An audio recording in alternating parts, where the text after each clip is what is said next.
Welcome back to the Tour Today show. My name is Steve Fleck. Every day there is racing at the Tour. We will talk about the highs and the lows, the thrills and the spills, the tragedies and the triumphs at the Tour, aka Le Grand Boucle. On each episode of the Tour Today, I have a special guest on the show with me. Today, I'm pleased to have with me a co-founder and the CEO of Toronto-based marketing and business strategy agency, The Turn Lab. Welcome, Howard Chang. Well, thanks, Steve. Great to be here with you, Howard. You're a long time involved with the sport of cycling at many different levels, so I'm really looking forward to an interactive conversation with you. Thank you, everyone, for tuning in to the Tour Today show. You can reach me for questions, input, whatever, at Steve Fleck on Twitter. That's probably the best place to reach me. Howard, where can people find you most readily on social media or elsewhere? Twitter, I'm at AdCycle. AD Cycle. Awesome. The stage today, it was stage 18, and we're starting to count down the stages towards the finale on the Champs-Élysées in Paris on Sunday. It was 168 kilometers, 4 massive mountain climbs.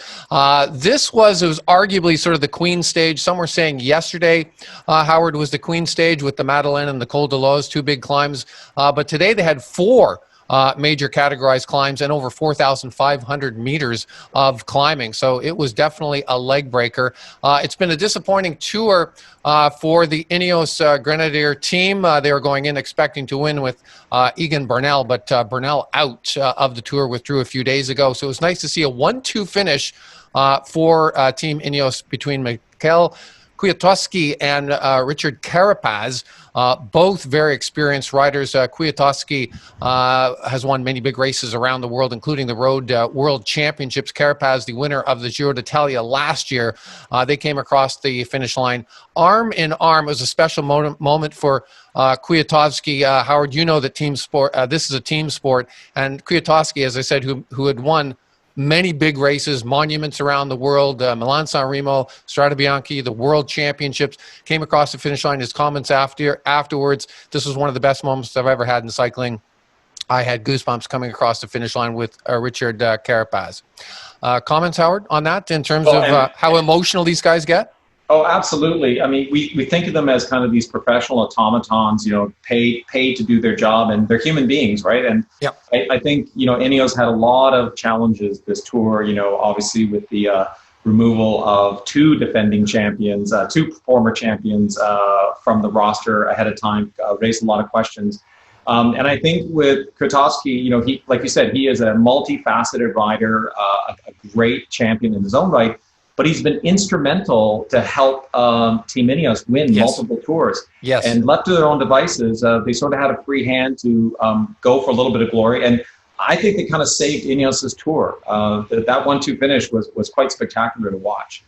I mean, Kwiatkowski's ridden 10 Tour de France's, and it's been all in support of other riders. He's never had a chance to freelance and go on his own. So great point that you made there. It was great to see him win. In the yellow jersey competition, it was Bahrain Merida, Mikel Landa's team, doing all the animating, driving the yellow jersey group throughout the day. And today it worked. It kind of blew up on them yesterday, but today it worked.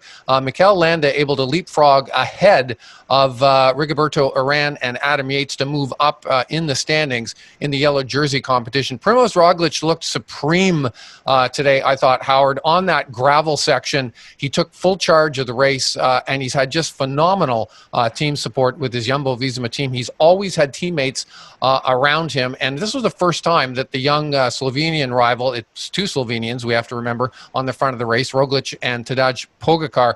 This was the first time that I saw Pogačar, Howard, look a little vulnerable on that gravel section. He looked a little tentative, I thought. He actually predicted before the race he was going to struggle a little bit. He felt that the gravel section was going to be something was going to be a challenge for him. He doesn't do well with big changes in pace as well. And as you know, with gravel, that's pretty much accepted that the change in pace happens. But he's young. He's young, super talented. If he ends up on the podium at the Tour at his young age, it's a massive accomplishment. And they have a really good relationship, the yellow jersey and Pogačar. They're Slovenian. They have a lot of respect for each other. But of course, when the rubber hits the road, they're there to beat each other. So I think it's a good friendly rivalry. But you'll see a lot of pressure on Roglič right to the end from this young rider.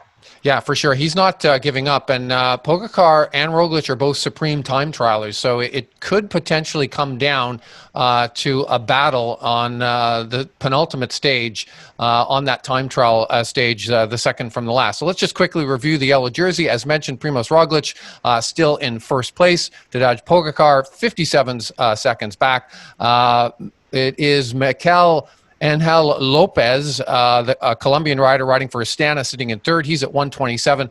Gritty ride, Howard, I thought, from Richie Porte, who did puncture on the gravel today and just rode himself back and really defended his fourth place spot with a gritty ride today. He did fantastic. Mikel Landa, as mentioned, moved up into fifth spot. So those are your top five in the yellow jersey. Green jersey remains the same. We'll get to the green jersey competition when we preview tomorrow's stage. Could be some changes there tomorrow based on the stage tomorrow. Pogacar still in white, best young rider. Big change in the KOM. Richard Carapaz. It was kind of a double win today for Howard for Ineos. They got the win of the stage. Carapaz finished, second on the photo finish. I don't think they really cared who won, but he did get the consolation prize, if you will, of getting the polka dot jersey on his back. So that was a special moment for Team Ineos.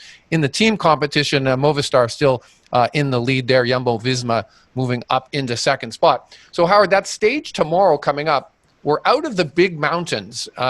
It's a lumpy stage. This is what they call sort of a classical transition stage. It's not going to be easy, but it could be one for either a large breakaway group of non-contenders, a battle in the green jersey, and of course the yellow jersey riders keeping an eye on one another. How do you think it's going to go down? Well, I think it's the perfect stage for a sneak attack, to be quite frank. We've seen that happen in the past. We've seen, Froome pull off some fantastic ambushes on the GC with a stage like this. I wouldn't be surprised if you saw some secondary players go up the road to act as kind of a leapfrog and bridge for like a Richie Porte or someone who's sort of sitting kind of in hunting distance, who's trying to make it on the podium. They may not have a shot at the whole win, but they want to significantly leapfrog some riders.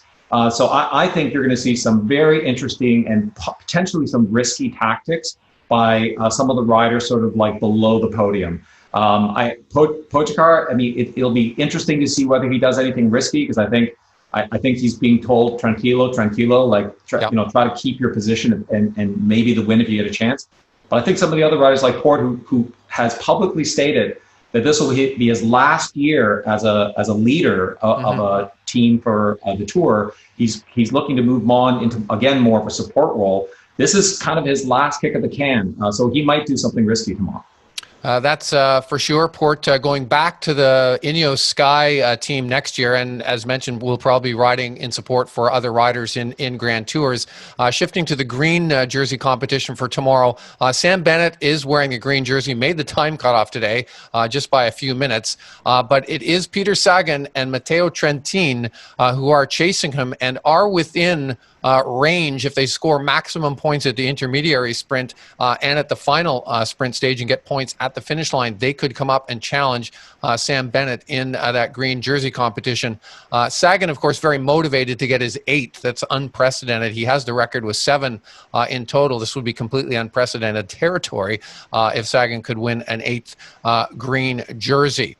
Howard, these events, these audacious, massive endurance sports races and events like the Tour de France, a number of other races, I think something I'm thinking like the Boston Marathon as well. They started over 100 years ago, and these were initially marketing opportunities for newspapers when they started up.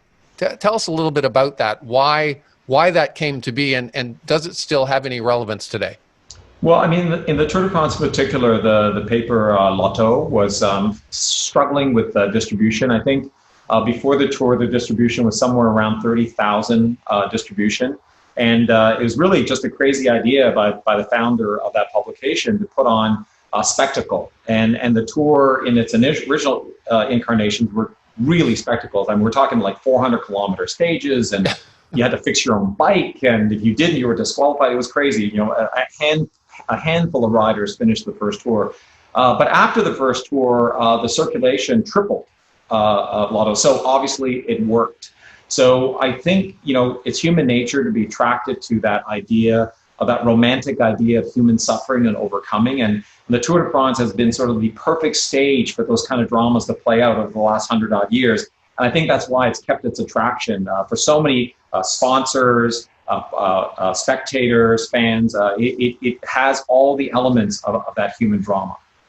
Another angle with the Tour de France is over the years, it's become a massive travelogue and promotional vehicle just for the country of France. I think I read somewhere a few years ago that France is, by country, is the #1 tourist destination, in the world. And the images, the images that you see, the castles, the churches, the quaint little villages, the mountains, you get to see it all, when you watch the Tour de France. So it's a marketing vehicle for France as well, the country.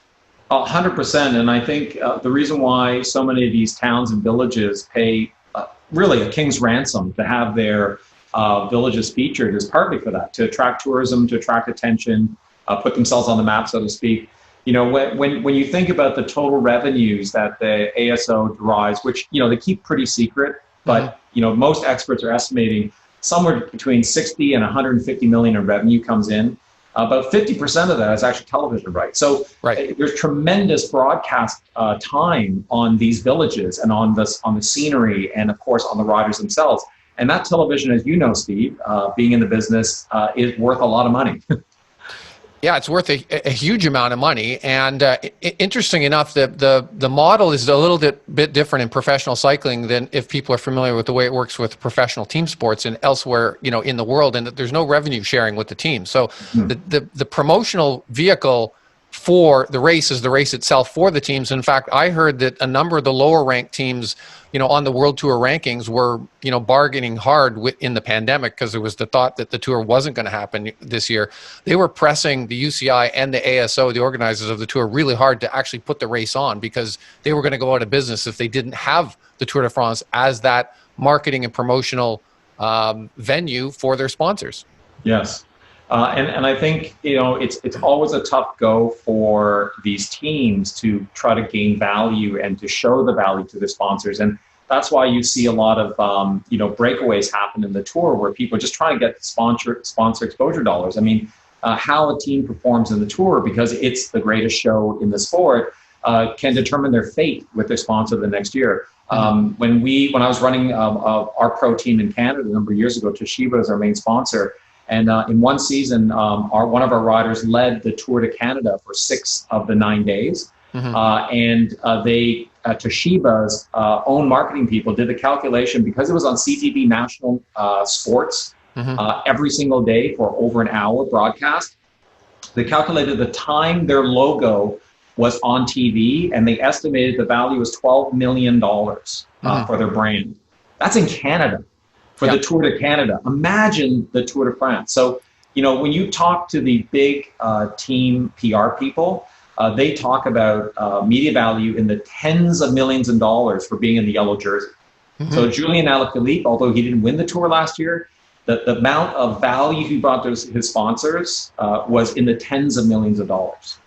So they say in the bike business, this is an old saying in the bike business, win on Sunday, sell on Monday. And you and I talked just before we got on camera of the value of that with a bike brand, such as Pinarello, which has won the Tour de France for the last 6 or 7 years as a sponsor for first Team Sky and then Team Ineos.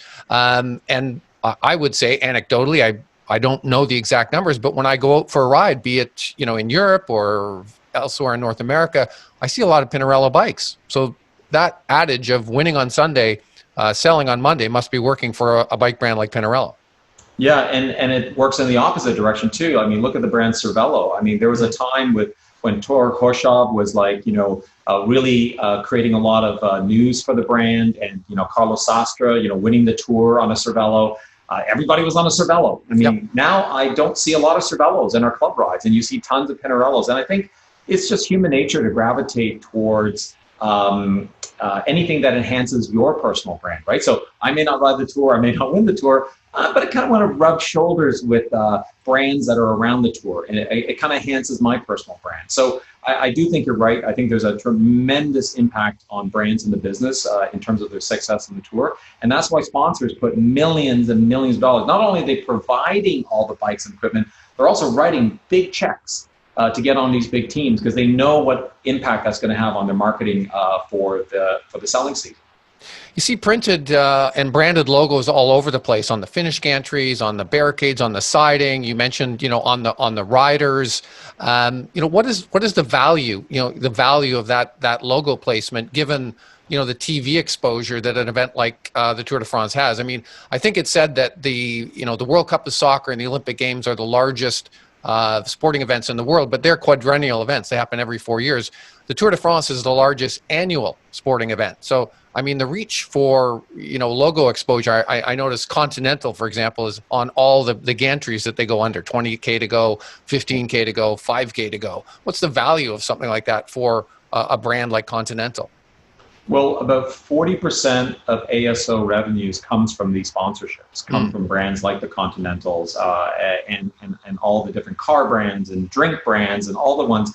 Apparently, there's about 33 to 35 brands that are kind of in that pre-race parade that happens in advance, and they're spending upwards of $250,000 just to show up with their products and giveaways on the parade. So the brand value is the cost is quite high. Now, what I would say is that most of these companies, the ones that do a great job, not only spend money on the sponsorship, but they spend almost the exact same amount of money activating that sponsorship with their customers, with their VIPs, with their influencers.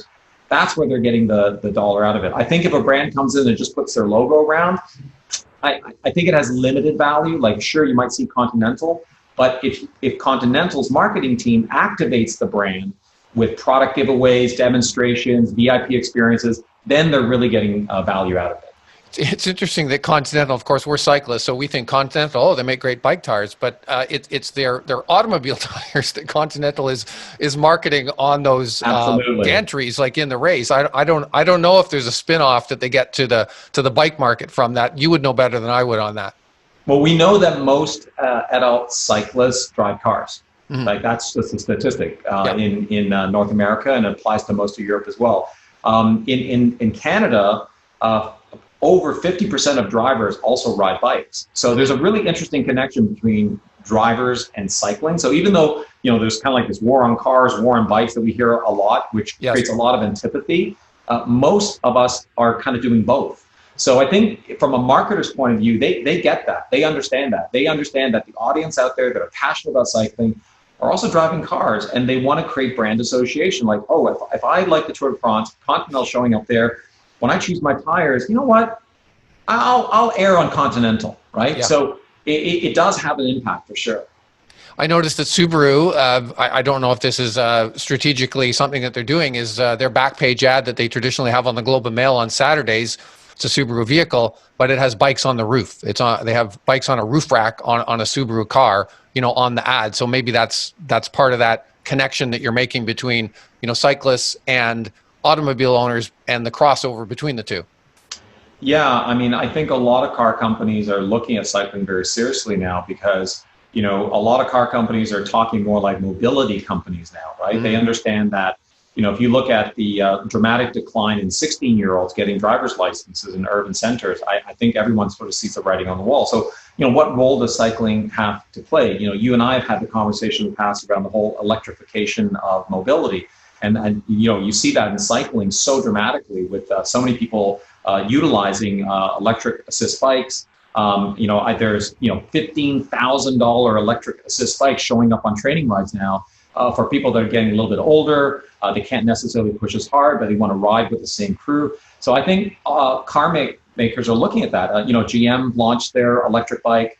Other companies are looking down the same road.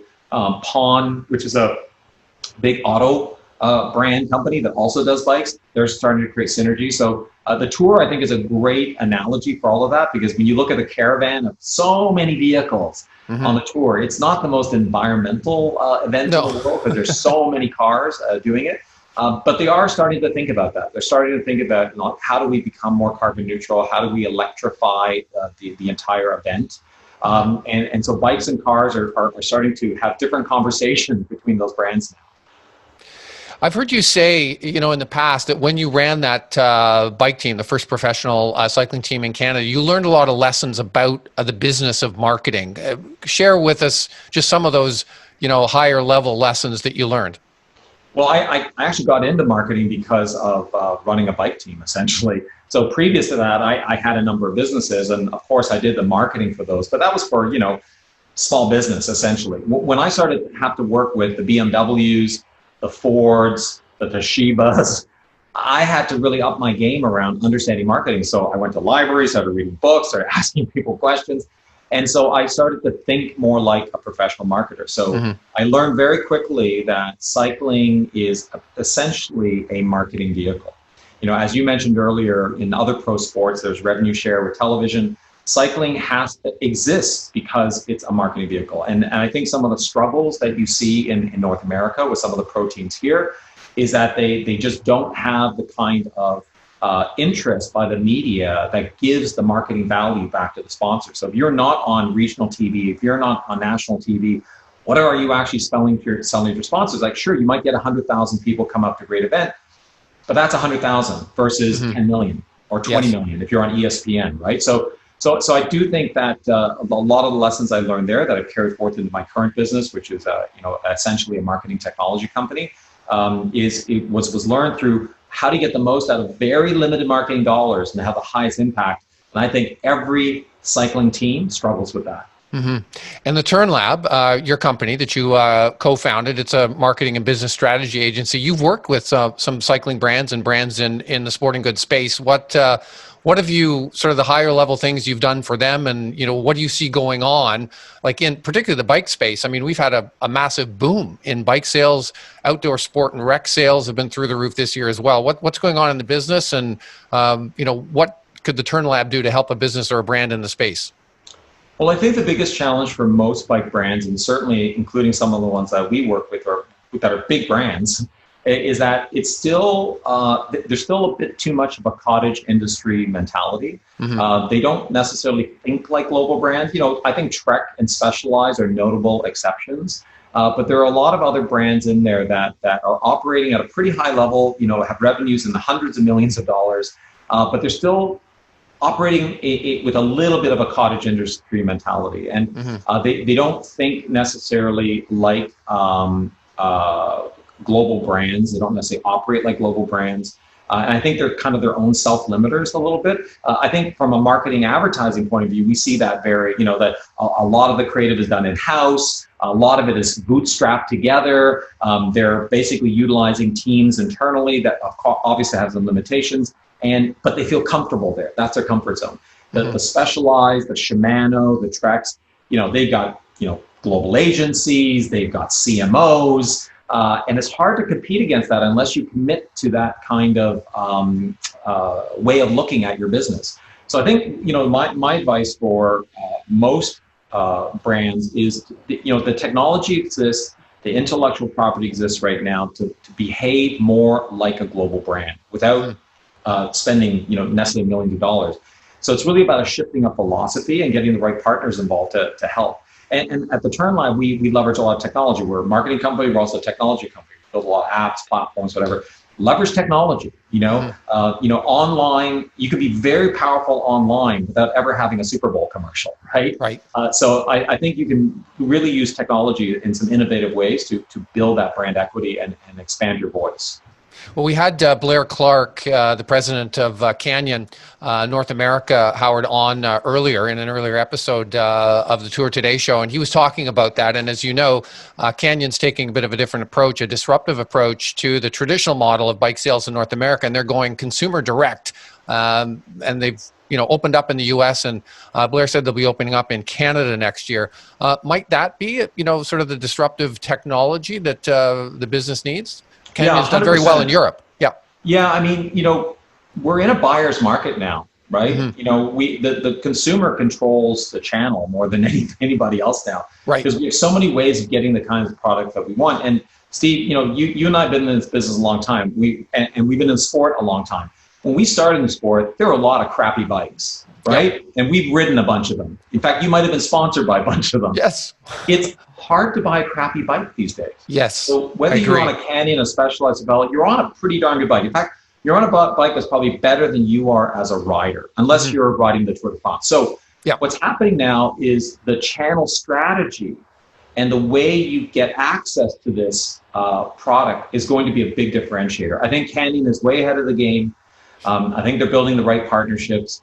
They're not going to be the only people playing in this space, and you're going to see even further disruption as people get into things like social selling and other ways of accessing product. And also, remember, we're living in the sharing economy, right? So the Airbnbs, the Uber, et cetera, no one's done it successfully yet. But when do we get to the point where we're sharing $15,000 bikes and a marketplace platform to do that in a way that, you want to ride a Pinarello today, but you might want to ride a Cervelo tomorrow, and you might want to ride a Canyon the next day. Maybe ownership of 15 bike quiver is not the way to go. Maybe we look at a marketplace to solve some of those problems. It's an interesting marketplace, ever changing. Howard, thank you very much for taking a few minutes to talk with us today. Really appreciate it. It's my pleasure, always. You've been watching the Tour Today show. My guest today has been Howard Chang, the co-founder and the CEO of the Turn Lab. Tomorrow for Stage 19, my guest will be Dan Bingham, one of the top track cyclists and time trialers in the world. He won a bronze medal in the team time trial for the UK at the UCI Road World Championships last year. I'm Steve Fleck on behalf of the whole team at Endurance Zone TV. Thank you for watching. We will see you all back tomorrow at 5 p.m. Eastern Daylight Time for the next episode of the Tour Today show.